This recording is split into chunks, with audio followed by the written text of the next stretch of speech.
ভোর ৬টার দিকে প্রতিবেশীরা দেখতে পান বাঁশঝাড়ের মাথায় বসে আছেন নার্গিস আক্তার নামের এক নারী। সাত সকালে এমন দৃশ্য দেখে চোখ কপালে ওঠে গ্রামবাসীর। ঘটনাটি ঘটেছে ময়মনসিংহের হালুয়াঘাট উপজেলার বিলডোরা ইউনিয়নের মুজাকান্দা গ্রামে। অদ্ভুত এই কাণ্ডের কথা ছড়িয়ে পড়লে আশেপাশের লোকজন জড়ো হয়ে যায় এই দৃশ্য দেখতে।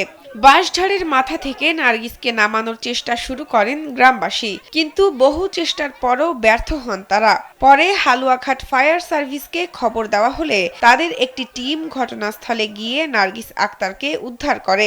স্থানীয়দের ধারণা জিন ভূত আছর করেছে এই গৃহবধূর ওপর। কারণ কিভাবে নার্গিস এত উপরে উঠলেন সে প্রশ্নের উত্তর নেই কারো কাছে।